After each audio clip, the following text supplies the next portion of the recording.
Вітання, друзі! Катерина Супрун. Сьогодні 15 лютого, четвер, і будемо обговорювати новини вчорашнього дня і сьогоднішнього ранку. Сьогодні зранку була знову комбінована масована російська ракетна атака. На момент етеру вже відбої тривог. От Кокос прийшов вас привітати, бо він теж мій асистент сьогодні кіт Кокос. Як завжди, в принципі, але сьогодні він буде значущу роль грати, да, кіт? Так, не погоджується кіт. Тож, що відомо про цю атаку вже станом на зараз? Моніторингові пабліки повідомляють, що було використано ракетне озброєння, яке запускають зі стратегічних бомбардувальників. Також використовували окупанти балістичні ракети, Іскандер-М, ймовірно, також Калібр. Ймовірно, також північно-корейські ракети могли використовуватися. Також були використані крилаті ракети «Калібр», ймовірно, ракети Х-59 також з тактичної авіації були використані. Повну картину того, що відбувалося, відповідно, повітряні сили опублікують, а зараз маємо таку інформацію. По-перше, Львів, Андрій Садовий повідомив, що на регіон летіло понад 10 ракет, протиповітряна оборона відпрацювала, але є одне попадання у об'єкт інфраструктури. Вибуховою хвилею повибивало вікна у житлових будинках на вулиці Науковій, також зачепило школу. На місці працюють оперативні служби, встановлюються наслідки атаки. Автобуси тимчасово курсуватимуть по вулиці Володимира Великого, трамвай їздить без змін. І опублікував, відповідно, фотографії з місця ушкодження. Так само Запоріжжя також є інформація, що було обстріляно інфраструктурний об'єкт. За попередніми даними постраждали 4 людини. Відомо, що ушкоджень зазнали багатоквартирні будинки, заклад освіти та приміщення об'єкту торгівлі. Вибито вікна, пошкоджено покрівлі. На місцях вже працюють відповідні служби. На телеграм-каналі Анатолія Купцєва, секретаря Запорізької міської ради, є інформація, куди телефонувати людям для того, щоб повідомити про пошкодження їхніх осель, відповідно. Дніпропетровщина. Також були вибухи на Дніпропетровщині, були атаковані об'єкти цивільної інфраструктури. Інформацію ще уточнюють, повідомляє Сергій Лисак. Також він повідомив, що вчора пізно ввечері російська армія спрямувала свою зброю на Нікопольщину, двічі обстріляла район з важкої артилерії. Під ударом були Марганець та Мирівська громада. Минулося без загиблих та постраждалих. Також Київ був під атакою ворожих ракет, але за повідомленням Київської міської військової адміністрації відбили цю загрозу. Вдалося знищити усі ворожі ракети, які летіли в бік Києва.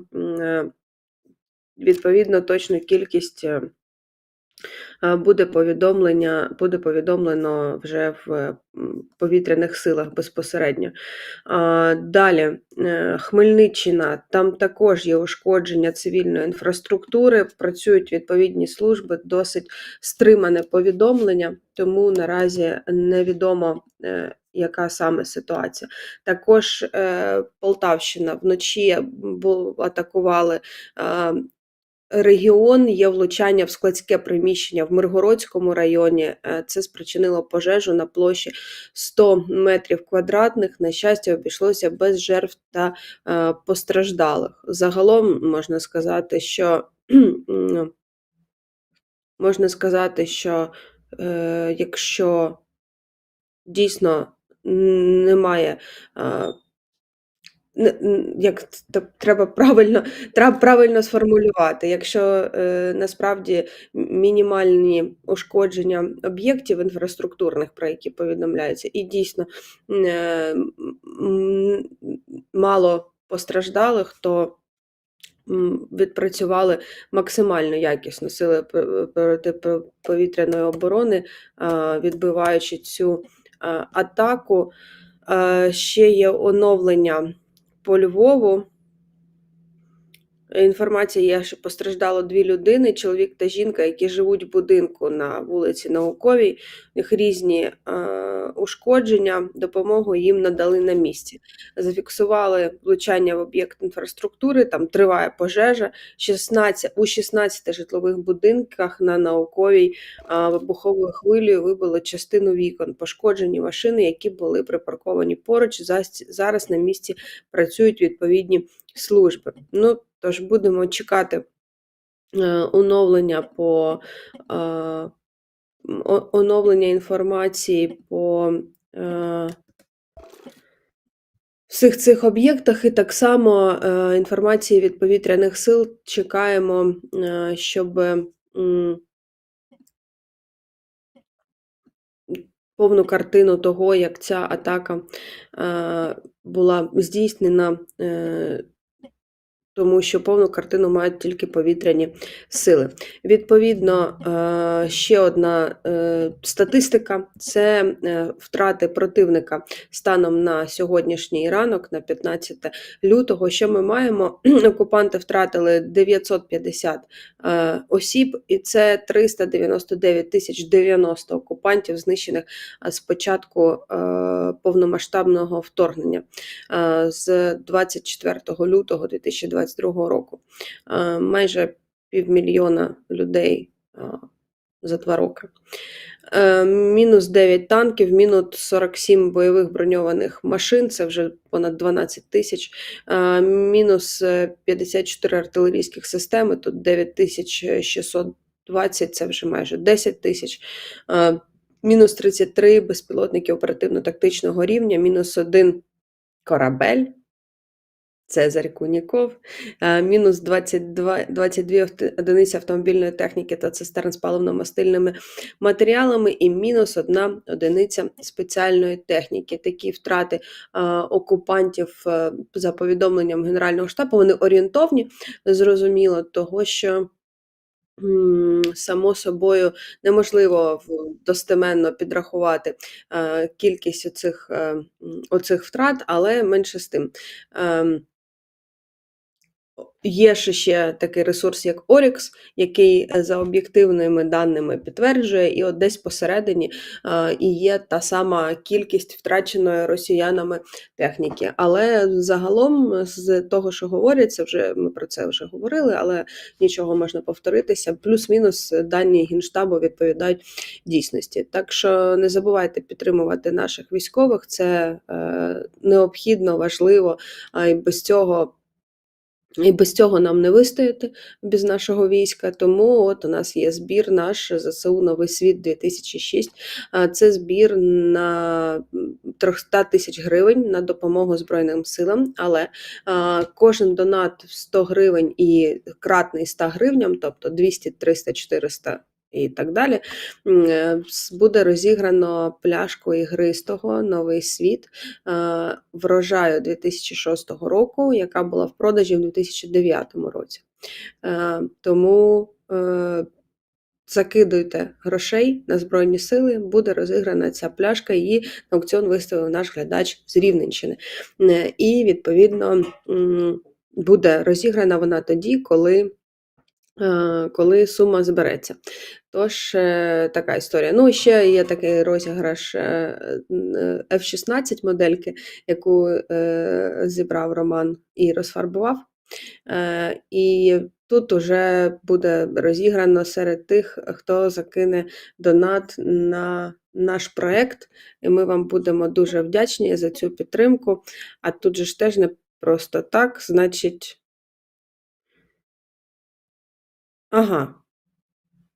Мінімум 100 гривень треба закинути на цей донат, для того, щоб розіграти модельку F-16. Але менше з тим, ми вдячні за будь-яку допомогу можливу, і працюємо для вас. В принципі, це показує вся діяльність нашого проєкту з 2006 16-го року. Так, отак. Да, Кокос? Кіт Кокос тоді ще не народився в той період. Тож, рухаємося далі по новинах. Є новини з улюбленої рубрики Олександра Чижа. Починаємо рубрику «Білгород в огнях». Ну, рубрика «Білгород в огнях» вона блукаюча, як відомо, і сьогодні це Курська область. Там палає в районі Нафтобази. В Курській області є фото, відео з місця. Наразі там прям такої інформації детально. Ну, ясно, дрони летіли і долетіли. Власне, все, що треба знати про ситуацію там. Це вже стало для нас буденністю. Що тут казати? Резервуари з диспаливом на 100 та 400, на 1000 та 400 кубічних метрів. Деревня Польова називається. Ну, мінус ще одна нафтобаза. Системна робота Збройних сил дає про себе знати. Тому, що тут казати? Майже віршами заговорила. Так, чекаємо оновлення від повітряних сил стосовно того, якою була ця ранкова атака. А тим часом згадуємо і вчорашні події. Цезарь Куніков мінуснули великий десантний корабель російський, чергове. І власне, відео, звісно ж, з'явилося вже після нашого з Сашком ефіру, тому так, можна його фончиком показувати. В принципі, як і було припущення в мене, атакували зграєю морські дрони, знищили з різних боків, значить, завдавали удари. І, в принципі,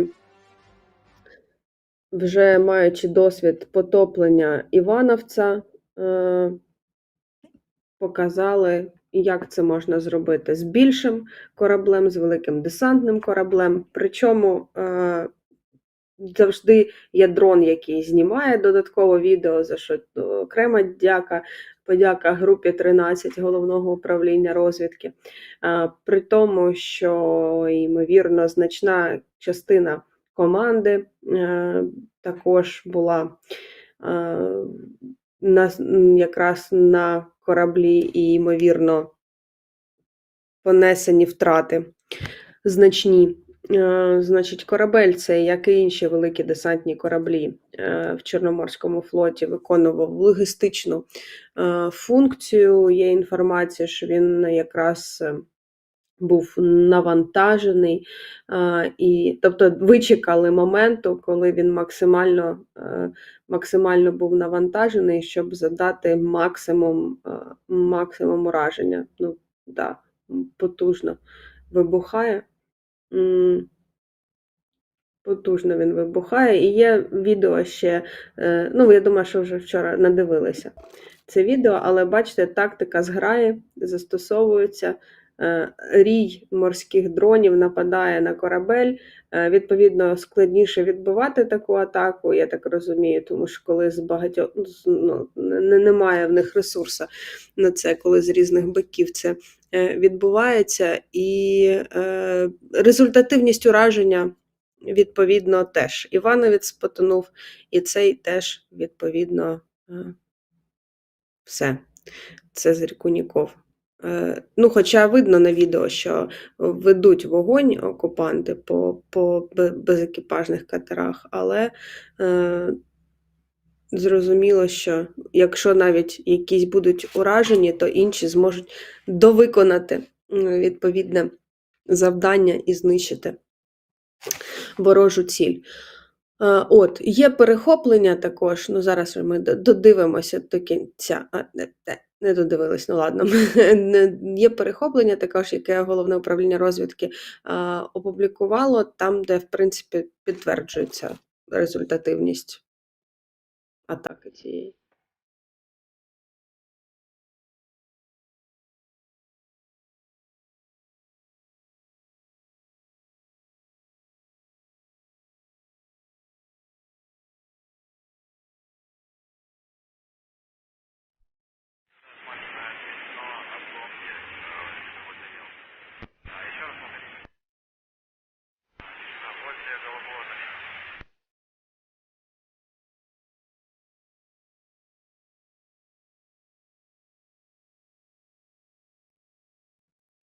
Ну, таке повідомлення,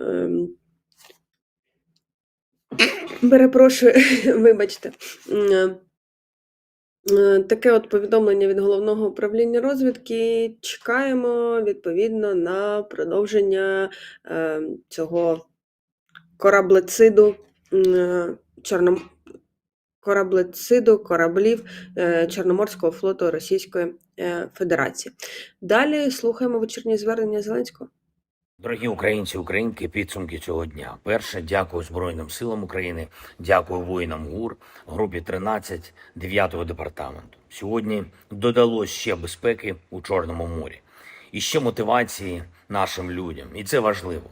І ми крок за кроком очистимо Чорне море від російських терористичних об'єктів. Друге, провів сьогодні особливу тривалу нараду щодо одного з ключових питань цієї війни, а саме наших українських можливостей протидіяти російським дронам. Були на нараді Сирський, Умєров, Сухаревський, Шмигаль, Камишин, Федоров, Єрмак, Коростельов, представники виробників, представники розвідок, заслухав звіт щодо наявних розробок. Працюємо і над комплексами РЕП, радіоелектронної боротьби, і над комплексами ЗРК. Вже близько половини наявних систем саме українського виробництва. Розробки наших людей і, звичайно, є і спільні проекти з партнерами. І, власне, розпочатих виробництв та заявлених на виробництво розробок доволі багато. Головне тепер усі їх вмонтувати в практику застосування на фронті. Правильне налаштування та переналаштування на основі реальних бойових потреб. Правильна розстановка, правильна і системна інтеграція до тактики бойових дій. Правильна взаємодія між запитами фронту та можливостями нашої промисловості. Максимальне нарощування наших виробництв. А це у підсумку захист життя наших воїнів та розширення наших можливостей діяти на фронті. Від протидії російським орланам до знищення російської РЕП. Цей рік має забезпечити для України більше результатів, саме таких у відновленні безпеки для українських дій. Я дякую всім нашим розробникам і виробникам, і дякую всім, хто розвиває сучасний технологічний компонент в силах оборони. Усі фінансові, організаційні та регуляторні кроки, які від держави потрібні, держава зробить. І маємо усвідомлювати, що усе, що зараз наша держава, наші люди навчаться робити заради наших українських цілей у війні, обов'язково стане частиною українського експорту після війни, після досягнення наших завдань. Цілком справедливих. Глобальне значення України – бути донором безпеки, експортером безпеки. Українці вміють бути сильними і завжди тепер будуть сильними. І допомагатимуть іншим. Третє – чергове розширення наших міжнародних коаліцій, зокрема коаліції дронів. До Великої Британії, Латвії та Швеції приєднались Нідерланди, Німеччина, Естонія. Фундамент коаліції сильний, коаліція вже працює і сьогодні, до речі, нове засідання Рамштайну. Нарощування спільних виробництв і прискорення постачання головні дрони та ППО – пріоритети цього Рамштайну. І ще одне. Минулого вечора і ночі російські терористи дуже жорстко обстріляли місто Селидове Донецької області. Влучання по житлових будинках, по звичайній цивільній забудові, по лікарні. Прицільний російський удар по місту. На момент цього удару в лікарні було майже 150 пацієнтів, 3 людини загинули. Мама з маленьким сином і жінка, яка готувалася стати мамою. Мої співчуття рідним та близьким. Обов'язково російська держава отримує відповідь на цей удар. Ми обов'язково маємо перемогти, обов'язково досягти українських цілей. Безпека здобувається лише силою і сильними. Слава усім, хто б'ється заради нашої держави та людей. Слава усім, хто працює заради України. Слава Україні! Героям слава! І от президент згадав про вчорашній обстріл міста Селідове. Сьогодні вночі також було здійснено обстріл цього населеного пункту. Внаслідок атаки пошкоджено 12 багатоквартирних будинків і 2 адмінбудівлі. Постраждалих і загиблих немає, але окупанти продовжують бити по цьому населеному пункту. Нагадаю, що там розганяється російська дезінформація про начебто там ураження великої кількості українських військових. Це все російська версія подій в будь-якому разі, при тому що там якісь колосальні зазначаються цифри. Дмитро Лиховій коментував як речник відповідного оперативно-тактичного групування. Він зазначав, що ніяких обстрілів не було відповідного об'єкту, де перебували би військові. Натомість росіяни б'ють по місту Селідове, і де страждають якраз мирні люди. Є у нас репортаж Суспільного Донбас з Селідового, з попередньої атаки, яку було завдано.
Відповідно, це наслідки попередньої атаки. Нагадую, що сьогодні зранку також було обстріляно територію України і постраждали різні регіони.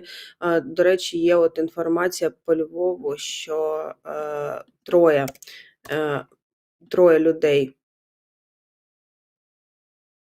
постраждали. Ще одного чоловіка госпіталізували з гематомою.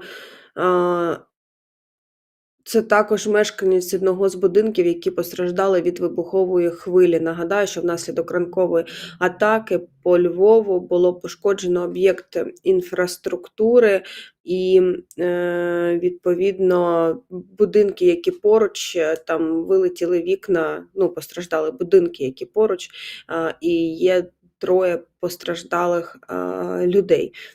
Також з того, що відомо, Запоріжжя внаслідок атаки також було пошкоджено об'єкт інфраструктури і будинки навколо. Був також обстріл на Хмельниччині, там також повідомляли про вибухи, але досить стримано повідомлення про те, що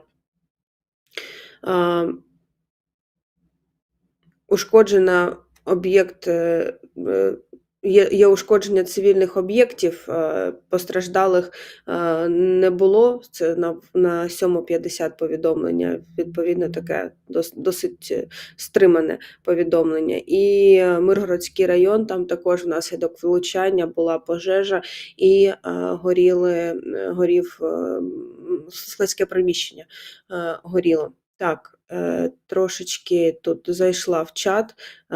Логічно, що Сашка немає, він зайнятий, в нього сімейні справи, захоче сам вам розповість. Дуже гарні новини у нього особисті. Тому зараз почнуться різні версії, а що, власне, відбулося. Ну, власне, по сімейних у нього сімейні справи, важливі сімейні справи, тому його сьогодні немає, завтра, мабуть, буде. І всіх вітаю, дуже приємно всіх читати, добре, що є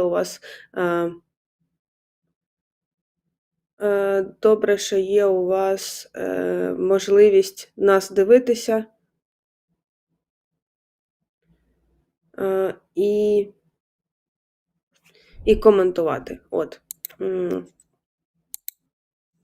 Власне. Поїхали далі. По новинах президент згадував про Рамштайн, але перш ніж ми поговоримо про Рамштайн, то ще одне повідомлення від Офісу президента.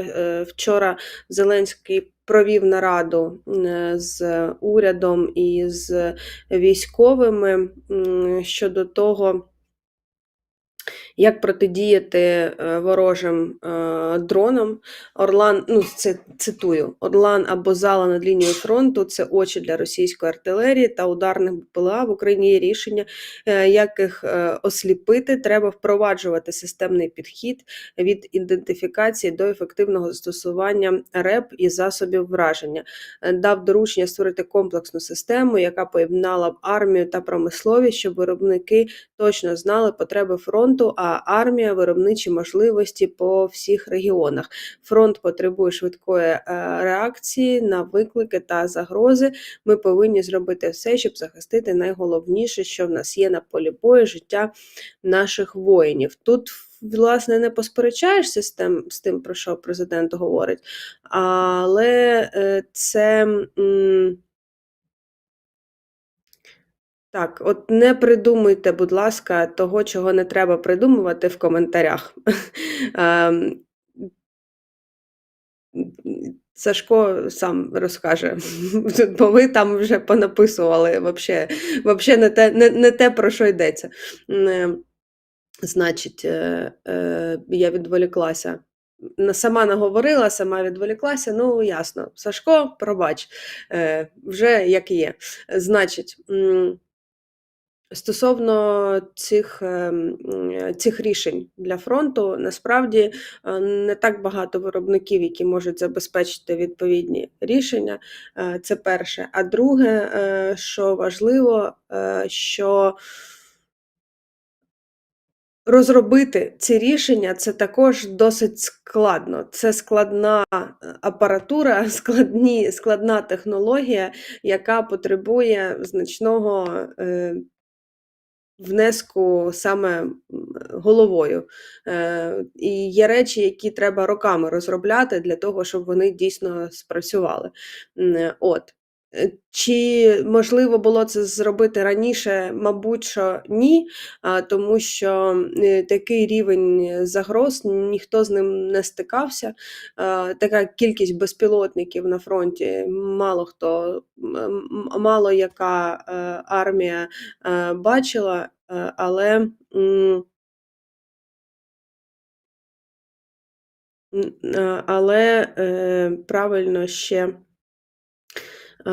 але правильно що цим питанням займаються. Ну і тут, відповідно, ще підготовка кадрів, які можуть застосовувати відповідні пристрої, прилади і технології, це також дуже важливо.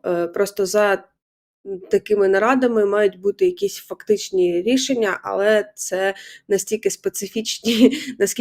специфічна інформація, що, можливо, вона озвучена і не буде. Але менше з тим. Проблема засобів РЕП і РЕР, взагалі їх наявність, розробка і впровадження, це такі речі, які достатньо складно про них говорити, але відповідна робота ведеться. Так що, якщо ви бачите якісь збори на підтримку військових і закупівлю для них засобів радіоелектронної або радіоелектронної боротьби або розвідки, то обов'язково підтримуйте. І нагадую про наш збір на 300 тисяч гривень, куди ви можете закинути кошти, взяти участь в розіграші ігристого з Криму, Нового світу, Новий світ врожаю 2006 року. Продавалося це воно у 2009 році, тобто йому вже багато років, 15 цілих.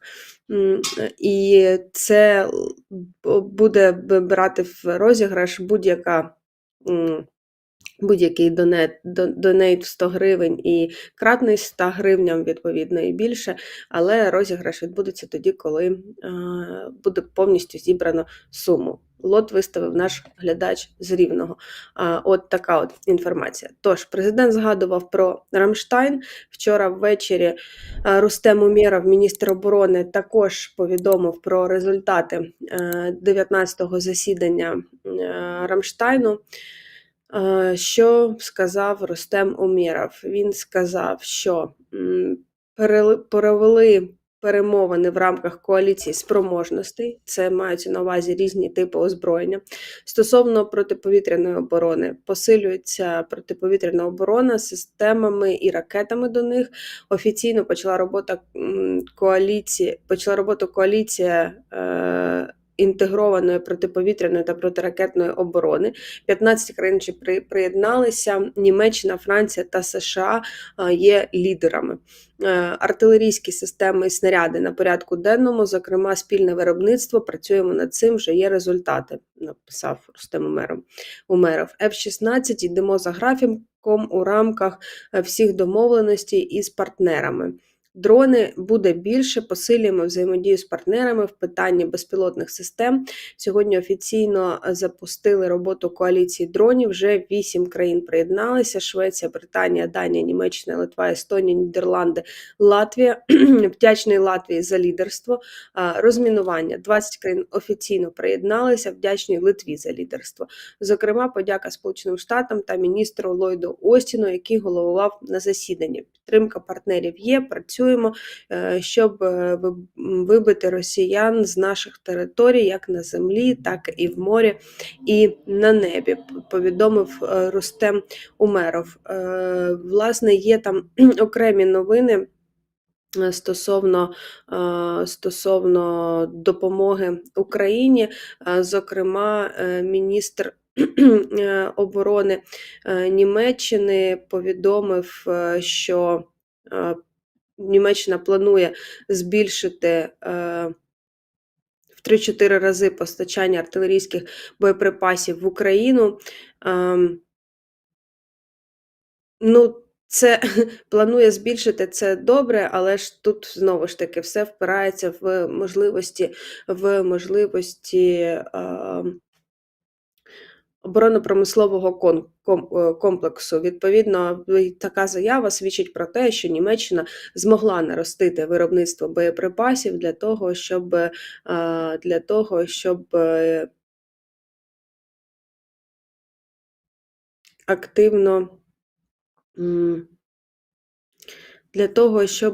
активно постачати боєприпаси. Це ж пов'язані між собою речі. Там було повідомлення, що фінсько-нідерландський компанія НАМО збільшує виробництво, тобто цілодобово будуть працювати на виробництві, знову ж таки, для того, щоб забезпечити постачання боєприпасів артилерійських. Тому що не можна розраховувати тільки на один тип озброєння, наприклад, на дрони.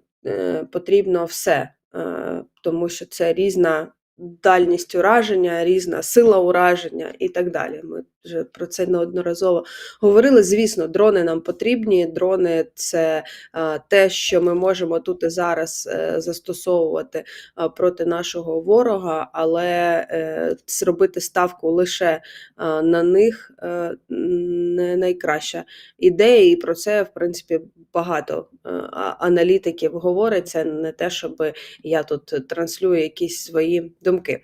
Ще одна новина з Канади. Канада виділить $44 мільйони для коаліції з нарощування потенціалу військово-повітряних сил України.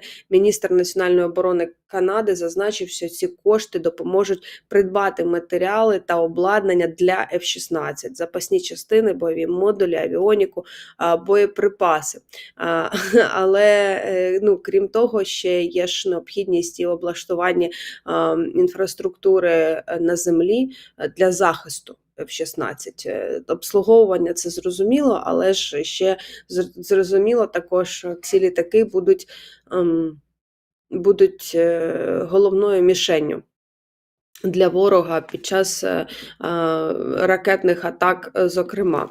Так, дивимося, яка у нас є оновлена інформація. Наразі ніякої оновленої інформації стосовно ранкових обстрілів немає.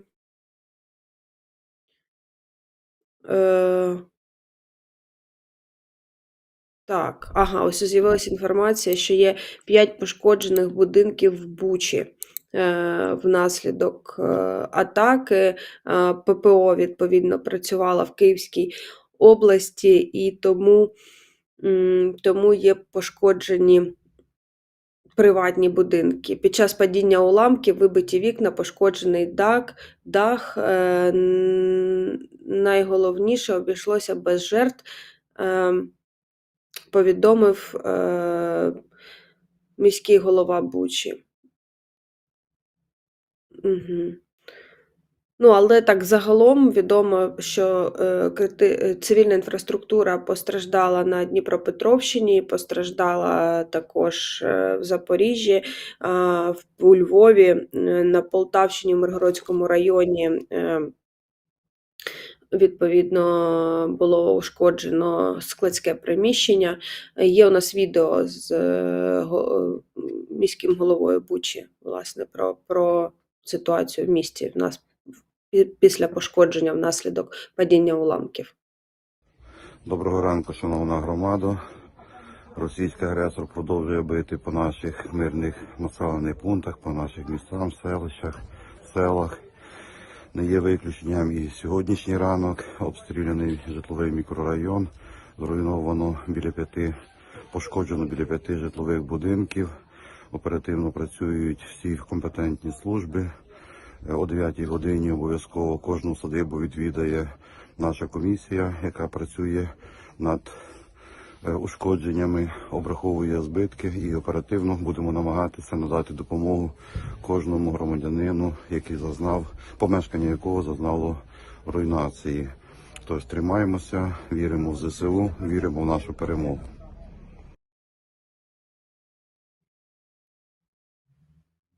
Так. Відповідно, пошкоджені ці будинки були після падіння уламків. В самому Києві не зафіксовано руйнувань і пошкоджень інфраструктури. Комбінована була атака з різних боків, я так розумію, різні типи ракет летіли, але загальної інформації, на Київ саме, але загальної інформації наразі про цю атаку немає від повітряних сил. Ми говорили про дрони, і відповідно зараз сюжет від Суспільного Дніпро про якраз операторів безпілотників і їхню роль на полі бою. Самі FPV – це як наш основний засіб враження нашого підрозділу, то дуже часто працюють хлопці, влучають, стараються максимально залякати нашого противника, заставити його, як то кажуть, триматись ближче до землі і менше піднімати очі вгору. На мою думку і на власні спостереження, то це 80% бачення бою, яке бачить штаб, яке бачить командування. Тобто, простим язиком, це очі всього батальйону. У нас чергування і спостереження за діями противника, переміщеннями ведеться круглосуточно, 7 днів в неділю, 24 часа в сутки, як то кажуть. Та давайте пройдемо до нашої майстерні, де ми виробляємо та допрацьовуємо наші боєприпаси різного типу.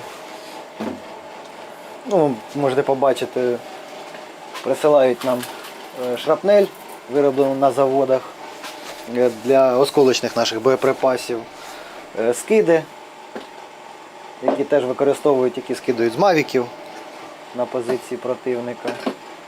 Це вже готові. На 3D-принтері нам присилають, ми допрацьовуємо, вставляємо зривний елемент, такі бомбочки. В мене до цього я командував теж окремим взводом, але трошки іншим, тож опит у мене вже був командування. Але таким підрозділом трошечки специфічним, в силу задач, які на нас покладають, то так, це було вперше. Місяць так, це було складно, але дуже цікаво. На даний момент це вже стає більш цікаво, ніж складно. Я навчався спочатку по закінченню школи в Польському національному університеті. Потім по його закінченню і отриманню степеня бакалавр продовжив навчання вже тут. В Польщі навчався на менеджмент і управління персоналом, в аграрному університеті на зберігання, обробку харчових та злакових культур. На той момент я вже як півроку закінчив навчання. Так, в силу свого віку я міг ще до 27 років знаходитись в резерві, але, повторюсь, багато моїх друзів та близьких вже знаходились в лавах Збройних сил або в лавах ТРО. Ну, з цієї причини вирішив, що відсиджуватись вдома не буду. Це був середина березня місяця. На той момент так, мені дали відмову, ну, в силу віку, замолодий. Але потім уже, як це не було парадоксально, різними способами вдалося потрапити до цього батальйону. На початку ніс службу як солдат, знаходився в підрозділі звичайний окремий взвод. До цього йшов поступово, набирався опиту як командир, як, скажімо так, майбутній пілот. Це вже було ближче до мого призначення. До скорочних боєприпасів. Вставляємо іголку і...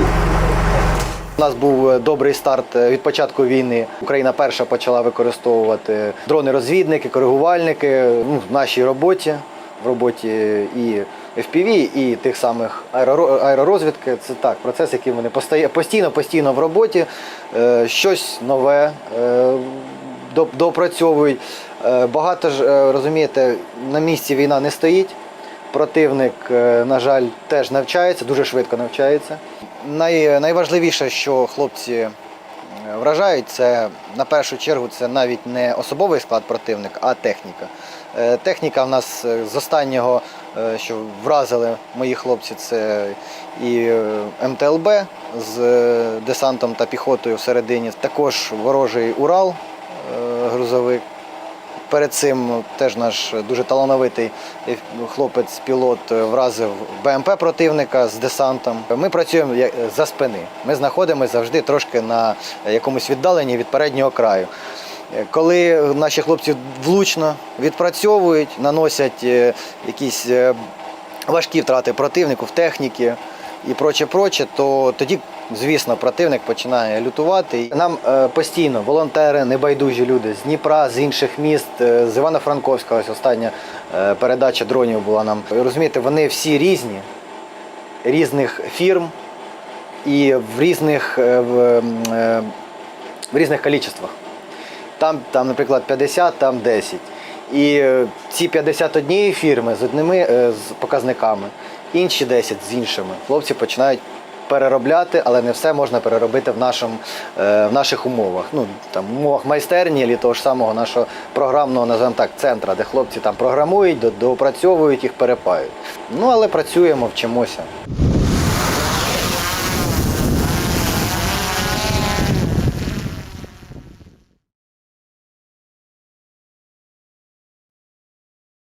Ну, от всі ці питання, які були озвучені, це, в принципі, типові, скажімо так, типова проблематика для підрозділів такого типу, які використовують ударні безпілотники, що вони різні, треба там десь працює, десь не працює, десь налаштовано на одне, десь налаштовано на інші підрозділи, які, ну, є ж, скажімо так, роти ударних безпілотників, які сформувалися і створилися природним чином. Ну, тобто, що мається на увазі? Мається на увазі, що в певному підрозділі були люди, які могли класно застосовувати відповідні типи озброєння, і вони просто наростили на костяк цих людей ще додатково, і таким чином створили відповідний підрозділ знизу. А є підрозділи, які створені, так би мовити, зверху. Да? Тобто, коли всі створюють рубаки, значить і нам треба створити рубак. І це інший вже підхід. І от ті підрозділи, які давно працюють, які створені природним шляхом, вони вже, в принципі, в основному налагодили співпрацю для того, щоб отримувати ті ж самі FPV-дрони, боєприпаси до них з певним, ну, вже знаючи виробника. Отак скажемо. Для того, щоб якраз оцих проблем було менше, що там 50, там 10, там 20, там 30, вони різні, треба перевіряти, перелаштовувати і так далі. Ну і плюс ще окрема тема – це неліквід таких, скажімо, безпілотників, тобто якась частина з них може бути непрацюючою або непрацюючою в таких умовах. І тут ще там дуже серйозне питання логістики, наприклад, наприклад, уявімо собі, що в цьому підрозділі ці дрони не використовують, а в іншому підрозділі використовують. Треба ж знайти спосіб передати ці речі. Це теж дуже складно. Це на новою поштою не відійшлеш або, ну, тобто, комунікація. Дуже багато питань, і насправді вони всі важливі, і всі вони відповідають за ефективну роботу цих підрозділів відповідно. Тому тут можна дуже довго насправді говорити про ці речі. От бачите, майстерня, наприклад. Тут в кожному успішному підрозділі також є свої майстерні, там, де працюють військові. Я, до речі, бачила репортаж, я, чесно кажучи, не пам'ятаю, чи ми його показували, мені здається, що показували. 47-ма бригада, в них ж теж є підрозділи, які використовують ударні безпілотники, в них є майстерня, і там сидять хлопці, чоловіки, військові, які отримали поранення, або наприклад, не можуть вже виконувати завдання на лінії бойового зіткнення, але можуть служити таким чином, працюючи в майстерні, спаяючи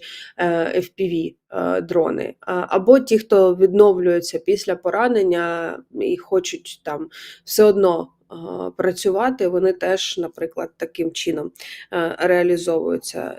Тому, ну, тобто, все це має бути облаштовано, і до цього всього має бути відповідна, скажімо так, внутрішня інфраструктура. Плюс такі підрозділи ще мають дуже багато поточних витрат. Мається на увазі закупівля там компонентів для того, щоб перепаяти ті самі дрони, закупівля інструментів для ремонту, там, ну і так далі, так далі, так далі. Бензин елементарно, пікап, обслуговування машини, на якій вони виїжджають на завдання і так далі. Тобто це реально досить коштовна річ, і цих коштів також не вистачає. Тому обов'язково підтримуйте такі підрозділи, якщо маєте можливість, якщо бачите збори для підрозділів ударних безпілотників, то відповідно їх підтримуйте так само, як і, наприклад, підрозділи, які збирають на FPV або на інші дрони, тому що окрім FPV треба ще й розвідку якісну мати. Чому окупанти використовують зали і орлани? Саме для того, щоб мати обізнаність про ймовірні цілі або конкретні цілі на фронті. Тому тут наші розвідники так само мають працювати для того, щоб FPV-дрончики знали, куди їм летіти.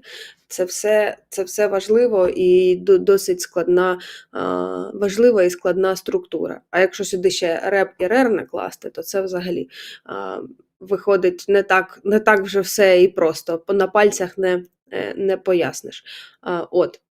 Насправді ця тема дуже цікава, і я там її вивчаю певним чином, тому можу дуже довго розповідати. Тож, нагадую, сьогодні зранку була комбінована атака ракетна на територію України. Є пошкодження у Львові. Максим Козицький, очільник Львівської ОВА, повідомив, що в ході вранішньої атаки ракета впала також у землю неподалік житлових будинків на вулиці Науковій. Пошкоджені вікна у 5 та 9 поверхівках і вікна у центрі зайнятості, мається на увазі в адмінприміщенні. Відомо про 3 постраждалих у Львові станом на зараз. Вулицю Наукову тимчасово перекрили для руху транспорту. Постраждала цивільна інфраструктура. Загальна кількість будинків, які постраждали, в яких вибиті вікна, 16. На хвилиночку. Запоріжжя. Там також внаслідок атаки постраждали житлові будинки, пошкоджені були. За попередніми даними постраждали 4 людини. Це все сталося внаслідок обстрілу інфраструктурного об'єкта. На місцях працюють, відповідно, рятувальники. Хмельницька область. Там так само повідомили, що пошкоджено цивільний об'єкт в області, але ніякої додаткової інформації немає. На Дніпропетровщині також було пошкоджено об'єкт інфраструктури. Сергій Лисак, голова Дніпровської обласної військової адміністрації, подякував за роботу силам протиповітряної оборони, сказав, що інформацію уточнюють і деталі будуть згодом. Київ, було відбито атаку. Значить, в столиці без жертв і руйнувань, але зараз вже знаємо, що в Київській області було пошкоджено житлові будинки приватні в Бучі внаслідок падіння уламків. Це така загальна інформація. Ще Полтавщина. Ледь не забула. Полтавщина, значить, там є влучання у складське приміщення в Миргородському районі, спричинило пожежу на площі в 100 квадратних метрів, обійшлося без жертв та постраждалих. От така інформація загальна. З моніторингових пабліків наразі відомо, що окупанти використовували ракети, які запускалися з стратегічних бомбардувальників. Також були пуски Х-59 ракет з тактичної авіації, також були пуски калібрів крилатих ракет і застосовували балістичні ракети Іскандер-М і, ймовірно, північно-корейські, але інформація з'явиться вже, коли повітряні сили, відповідно, опублікують інформацію. Так, є ще повідомлення з Харківщини. Зараз, секунду. Одну секунду. Трохи зберу. Значить, Харківщина, інформація. 15 лютого ворог завдав вночі ракетного удару по місту Чугуєв. Загинула 67-річна жінка, повністю зруйновано житловий будинок та частково зруйновані 3 поряд розташовані приватні будинки. У 7 будинках пошкоджені пошкоджено вікна та дахи. От. Фото з місця бачите. Також вчора о 16-й годині ворог здійснив ракетний обстріл С-300 села Великий Бурлук Куп'янського району, влучання у двоповерховий житловий будинок та ще один поряд із ним. 2 чоловіків загинули, 5 цивільних травмовано. Наразі під завалами перебувають 3 жінки 74, 55 і 27 років. Розбір завалів триває, і от уже також сьогодні на ранок вже є оновлення. Рятувальники деблокували з-під завалів тіло 74-річної жінки. Кількість загиблих, відповідно, внаслідок цього удару по Куп'янському району збільшилася до 3. Ще 5 людей поранені, вони перебувають в медичних закладах області. Пошукова рятувальна операція триває. Крім того, Олег Синігубов повідомляє, що близько 14-ї години вчора ворог завдав удару по селу Гнилиця Куп'янського району. Влучання в спортмайданчик біля школи, постраждалих не було зафіксовано. От ще оновлена інформація по Харкову, відповідно, по Харківщині. Так,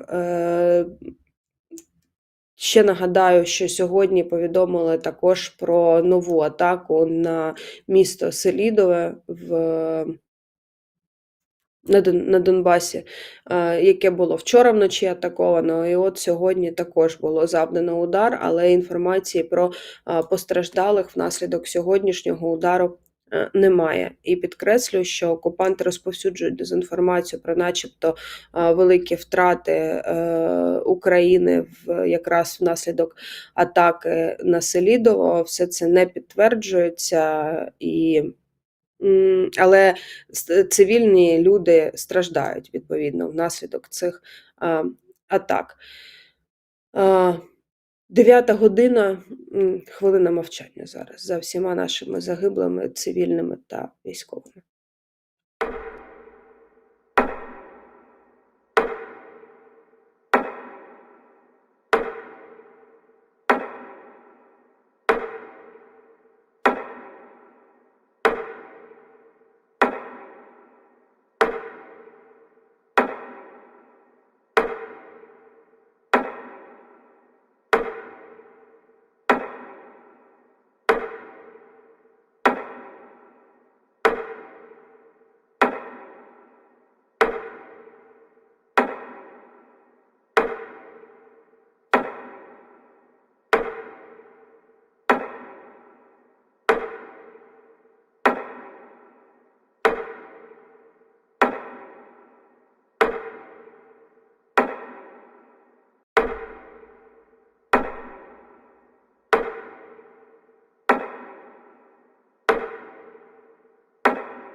Треба пам'ятати про те, якою ціною нам дістається наше життя в тилу, і збереження пам'яті про наших загиблих – це надважливо. Тому треба, я насправді звертаю увагу на такі речі, на збереження пам'яті, на те, які є ініціативи, і важливо дуже брати участь в відповідних процесах для того, щоб впливати на них, бо пам'ятати нам наших людей – це надважливо. От, так, рухаємося далі по порядку денному, який тут у нас є. Ми згадували вже про протест перевізників польських на кордоні, черговий протест. Вони збираються заблокувати заблокувати взагалі всі пункти пропуску. Але от у відповідь на протест фермерів українські перевізники заблокують пункт пропуску на кордоні з Польщею. Планують розпочати акцію протесту на пункті Яготин-Дорогуськ з четверга 15 лютого, тобто сьогоднішнього дня, у відповідь на блокаду. Про це повідомив керівник організації перевізників Західного регіону. Розпочнеться о 9-й, тобто от має розпочатися просто зараз. Планують не пускати в Україну польських перевізників через пуск Яготин, поки учасники протесту з польської сторони не відновлять рух. Пуск пасажирських автобусів на кордоні відбуватиметься без обмежень, підкреслив керівник організації цієї. Фермери польські наразі пропускають лише одну вантажівку на годину і лише з польським водієм.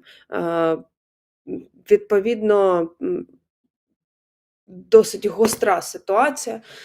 Будемо спостерігати за тим, які будуть рішення ухвалені польською владою. Зрозуміло, що все це ініційовано політичними силами певними, які, певними, конфедерацією, партією, давайте, що тут, певні сили, типу ви не знаєте, про які сили йдеться.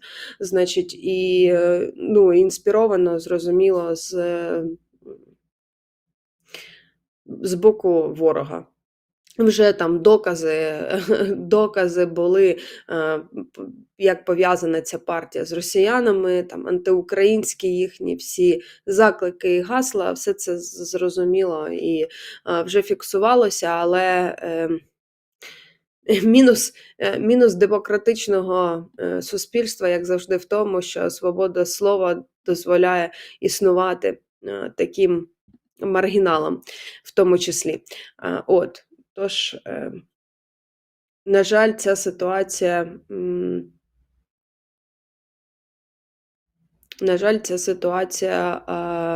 вона в процесі, а не закінчена там або йде до закінчення. І ще мої улюблені новини з кордону. Значить, житель Одещини намагався підвести до кордону 3 чоловіків, один з яких його односельчанин. Об'єднувала їх мета незаконно дістатися Молдови, проте суми, які сплатили за своє таємне перевезення, кардинально різнилися. Двоє обрали повний пакет послуг, бо домовлялися через інтернет, це $6000, а по-сусідськи дешевше водій погодився за $100 ще одного захопити. Власне, їх буде притягнено, порушників буде притягнено до кримінальної відповідальності, а перевізнику загрожує кримінальна.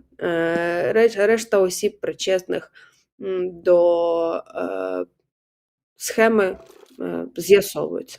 От така інформація. Так що не забувайте підтримувати Збройні Сили України.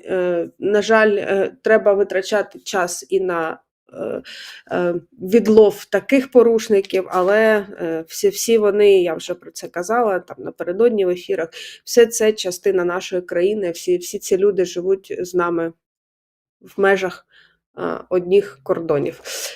Так що так є. Дякуємо вам за підтримку. Головна мета тут зібрати 300 тисяч гривень для підтримки Збройних сил України. Розіграш ігристого «Новий світ» 2006 року врожаю – це приємний бонус для тих, хто закине 100 гривень або суму кратну 100 гривням.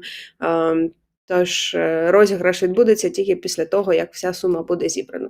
І відповідно, спасибі за підтримку нашого проєкту. Для нас це також дуже важливо, тому що ми працюємо для вас вже багато років, і відповідно рівень вашої підтримки, він якраз і показує, що робимо ми це не дарма. Тому для наших друзів, спонсорів, для наших патронів спеціальний етер поза етером по четвергах о 1-й годині сьогодні теж буде, так що ставайте патронами, долучайтесь до таких спеціальних ефірів, а от вам заманливі фрагменти з попереднього. Вітаємо всіх, етер поза етером. Кірнушна сторона нашої ке-команди. Привітуля. Сидять в офісі Скрипін.ua і не знають, як пишеться і говориться Скрипін.ua. Це ж жорст, Піпін. як каже дехто. Так вони мене принижують за кадром, і це тільки початок. Рома, як їх покарати?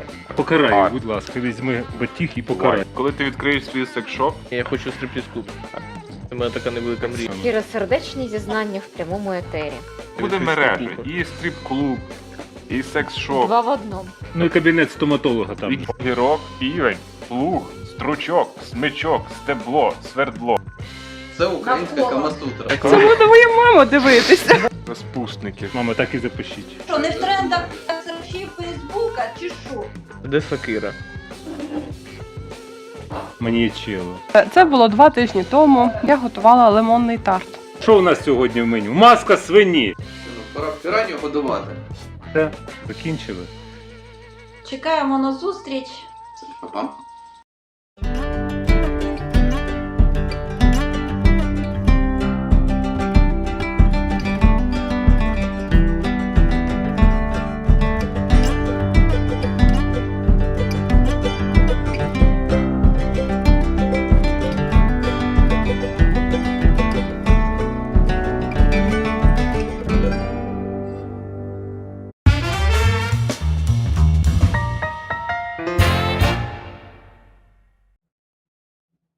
Тож долучайтеся до платформ, на яких можна нас підтримати, і відповідно будете гостями етерів поза етерами. Я також, можливо, долучуся наступного тижня, але це з'ясується наступного тижня, відповідно. Так, давайте рухаємося далі. Трохи ще новин. От ми говорили про, я говорила про збереження пам'яті. Там, значить, в Харкові є така школа номер 116, навколо якої стоять погруддя молодогвардійців. І їх пошкодили, і, власне, планують знести.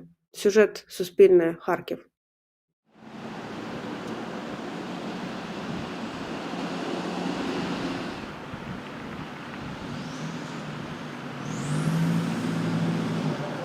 Як це сталося? Я прийшла зранку на роботу, і мені вже повідомили харків'яни, які тут дуже багато ходять. Вони сказали, що пошкодили пам'ятники. Також я зайшла до школи, це було вранці, і мені це повідомив сторож, що він вийшов зранку і побачив, що пам'ятники були пошкоджені. Погруддя, які знаходяться на території 116-ї школи, обов'язково будуть знесені. Але ми ж з вами не русня. Ми не робимо так, що прийшли, розбили, розвалили, побігли, нашкодили і побігли. Ми живемо в правовій незалежній державі. Уже триває процес щодо списання цих пам'ятників. Вони знаходяться на обліку у Міністерстві культури. Тому, поки Міністерство культури не зніме їх із свого обліку, ми не маємо права їх знести. Виходили співробітники департаменту культури, склали відповідний акт щодо пошкодження об'єктів культурної спадщини. Там, якщо не помиляюсь, із 8 бюстів таких значних пошкоджень зазнали 6. Ми, обласна військова адміністрація, подавала низку об'єктів, зокрема в цьому переліку були і сьогоднішні пошкоджена пам'ятка. Я спілкувалася з міністерством в телефонному режимі, за їхньою інформацією, вони ці переліки, ще теж там є процедура, направили до Інституту національної пам'яті, коли Інститут нацпам'яті по всім об'єктам зробить свій висновок, далі вже буде міністерством ухвалюватися відповідне рішення по кожному об'єкту, чи підпадає він, чи не підпадає, яка подальша доля.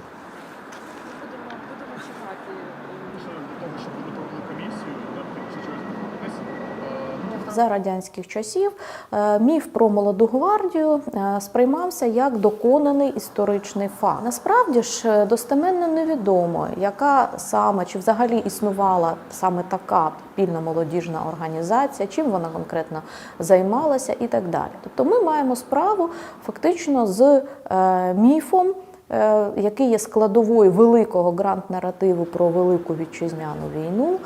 Ці бюсти – це бюсти не реальним людям, а вигаданим персонажам радянського пропагандистського роману.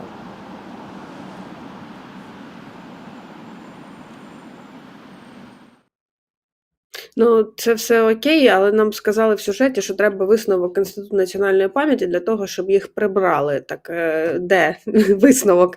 Власне, в мене запитання. Ну і це таке місце, от мені побувала я в Харкові, і ця школа, ці пам'ятники, це через дорогу від будинка Слово, там, де жили всі українські, ну не всі, там, де жило багато українських митців, письменників, поетів, режисерів, які якраз от склали це покоління наших 20-х минулого століття. Ну, це будинок, в якому жив Хвильовий, Йогансен, Лесь Курбас, Куліш, Мар'ян Поліщук і багато-багато інших письменників. Там є відповідно на цьому будинку є табличка з переліком, але окрім цього, ну там є резиденція насправді культурна, викуплена одна з квартир, в якій зроблена культурна резиденція, але це такий звичайний собі будинок в Харкові, в якому насправді заховано дуже багато історії, пам'яті і трагедії ще так само, тому що вони бачили, як їхніх сусідів власне, забирали, і вони більше ніколи не поверталися. І все це от просто на одному п'ятачку, в одному місці. І хотілося б, щоб набагато швидше цей процес оновлення відбувався, тому що 2 роки вже практично триває повномасштабне вторгнення, 10 років триває війна, а молодогвардійці все там же. Ну і не дивлячись на всі заклики, значить, офіційних осіб, можна довести ситуацію до того, що поки буде готуватися висновок, то буде рішення ухвалено відповідно вже людьми, які допоможуть очистити Харків від таких речей. Я ні до чого не закликаю, але просто факт залишається фактом. Так, повітряні сили оприлюднили інформацію про результати сьогоднішньої роботи сил протиповітряної оборони. Значить, вночі 15 лютого російські окупанти атакували Україну крилатими ракетами повітряного базування Х-101, Х-555, Х-55, морського базування «Калібр», балістичними ракетами «Іскандер-М», КН-23, це /КН-23, тобто їх насправді важко відрізнити, бо вони схожі, зенітними керованими ракетами С-300 та керованими авіаційними ракетами Х-59. Всього зафіксовано пуски 26 ракет різних типів, значить 12 крилатих ракет зі стратегічних бомбардувальників Ту-95, Х-101, Х-555, Х-55, 6 балістичних ракет «Іскандер», М або КН-23, 2 крилаті ракети «Калібр», 4 керовані авіаційні ракети Х-59 та 2 зенітні керовані ракети С-300, перепрошую. Значить, силами та засобами сил протиповітряної оборони було знищено 13 ракет, 8 Х-101, Х-555, Х-59, 1 балістичну ракету «Іскандер», 2 крилаті ракети «Калібр» і 2 керовані авіаційні ракети Х-59. КН-23 ракета північно-корейська, вона дуже схожа за формою на «Іскандер», тому може бути складно відрізнити конкретно її від Іскандера по уламках, але зрозуміло, що відповідні висновки експерти зможуть зробити, яку саме ракету використовують окупанти. Нагадаю, що є пошкодження цивільної інфраструктури у Львові, в Запоріжжі, на Дніпропетровщині, на Хмельниччині, також в Миргородському районі на Полтавщині загорання складу було, де 100 квадратних метрів. Ракети, які летіли в бік Києва, були знищені, але внаслідок попадання уламків постраждали житлові будинки, приватні будинки в місті Буча в Київській області. Також є постраждалі у Львові, 3 людей отримали поранення внаслідок удару. Поранення через те, що були пошкоджені вікна в 16 житлових будинках. Також в Запоріжжі є 4 постраждалих. Це така загальна інформація. Нагадаю також, що вночі окупанти атакували місто Чугуїв на Харківщині, і там зруйновано житлові будинки, багатоквартирний житловий будинок і 3 приватні будинки поряд пошкоджені. Так пройшла в Україні ніч. Це з тої інформації, яка загальна є. Ще одна новина, я вчора її знайшла і вирішила, точніше навіть сьогодні зранку, мабуть, вирішила з вами поділитися, тому що це така історія, насправді, досить мила історія. Значить, Сумська область, породілля, значить, пологи почалися в жінки, але вона не підпускала до себе лікарів, не хотіла. Такий, мабуть, як сказати, стресова реакція під час переймів. Тому лікарі звернулися в 102. Приїхав патрульний Дмитро Зуєнко і став асистентом. Вмовив жінку допустити лікарів, прийняли пологи, вона народила дівчинку, кажуть, що абсолютно нетипове завдання, точно запам'ятається на все життя. Така трошечки позитиву вам в новини. От він, асистент в прийманні пологів з Сумщини. Такі завдання також є для нашої поліції. І тепер новини Єбанаріума. Не змогла пройти я повз цієї новини. Значить, буває в мене грішок, ходжу іноді, читаю сторінку Маргарити Сіманян. Тому що робота в мене така. Що ти зробиш? Треба іноді почитувати.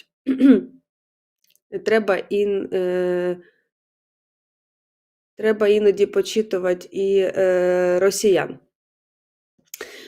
Так от, і тут я заходжу, і Маргарита Сіманян пише, значить, наступне, вони продовжують цю тему про, значить,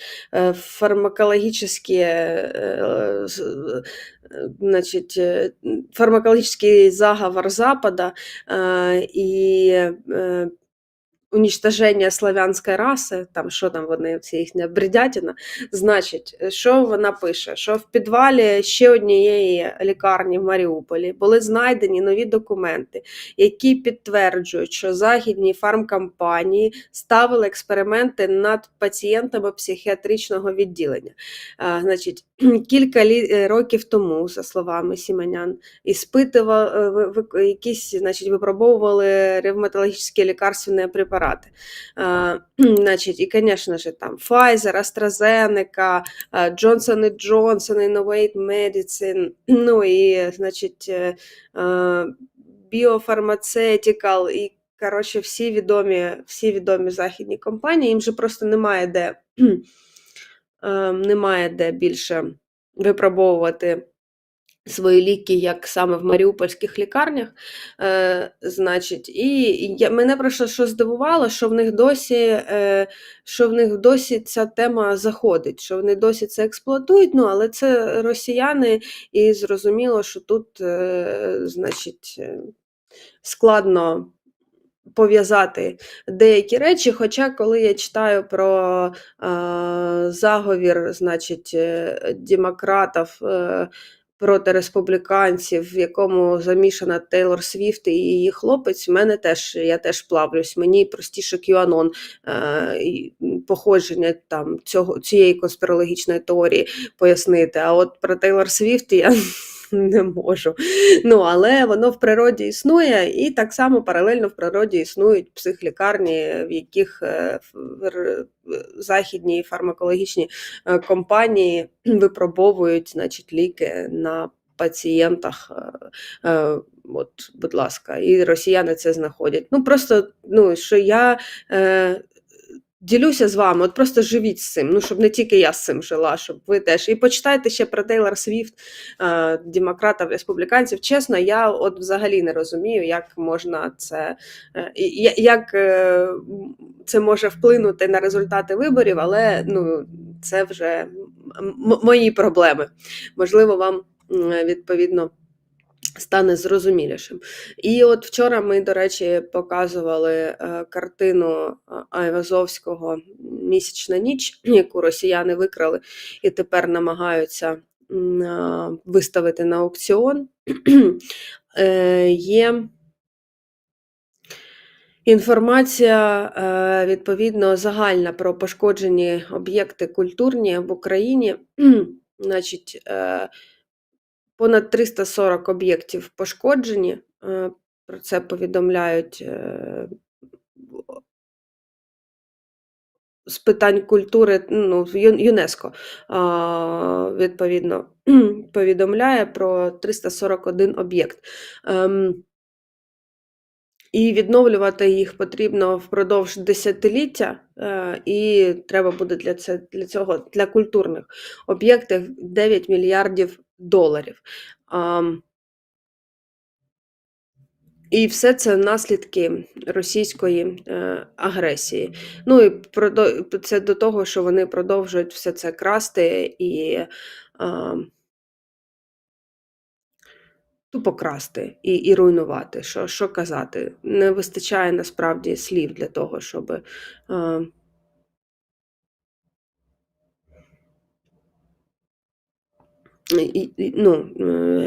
що вони роблять, але це туди до випробовування, значить, препаратів в психлікарнях.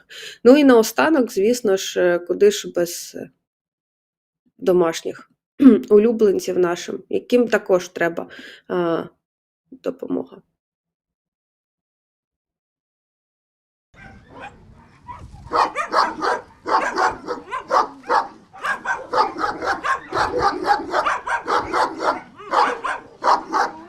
Евакуйовані з Донеччини, Луганщини, Харківщини, Херсонщини та Дніпропетровщини. В одному з обласних притулків живуть понад 700 тварин. Половину з них до прихистку привезли під час повномасштабної війни, розповідає його засновниця Тетяна Заєва. Каже, навесні з Марганця до неї евакуювали родину Алабаєв, мати та її 6 цуценят. Сусіди допомагали малюкам її вижити. І також вони шукали для них, куди їх вивезти, бо там дуже обстрілювали вже. Вони на другий день вже захворіли на ентерит, тобто вони були вже хворі, поїхали терміново у лікарню, але, на жаль, вижив тільки сувенір. Ще одного алабая на ім'я Титан також привезли із зони бойових дій. Тетяна каже, той місяць жив з військовими на позиціях. Він вже виснажений, прийшов до хлопців на позиції. І вони його стали відгодовувати, він дуже був слабкий. Чи його бросили, чи, може, він забіжав від постійних обстрілів. По приїзду у Дніпро собаку обстежили ветеринари.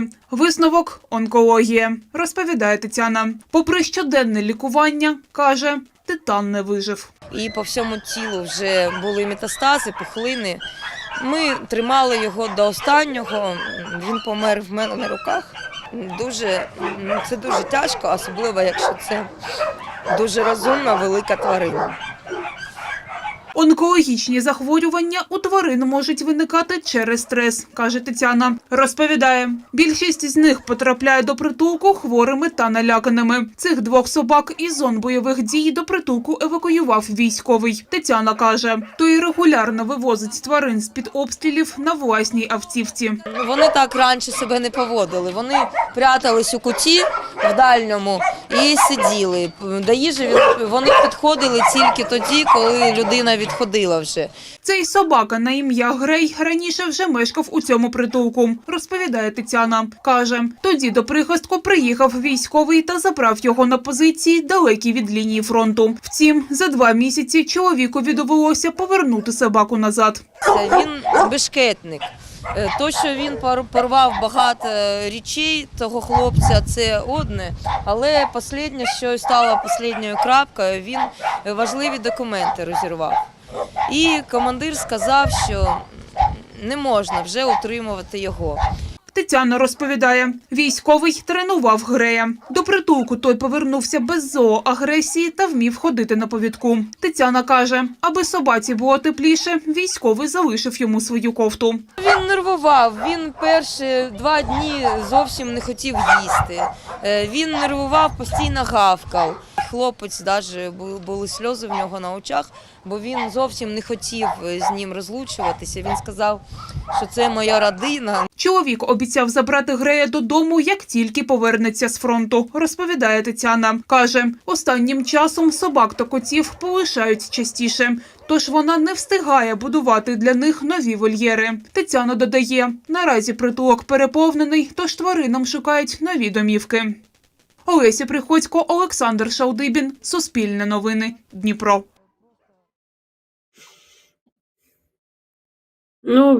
Хочеться, щоб Грей повернувся з притулка, бо він такий класний пес. Підтримувати тварин теж потрібно, тому що вони без нас ніяк, не дарма ж ми їх приручили, значить несемо за них відповідальність. І відповідно, якщо можете, підтримуйте і такі ініціативи.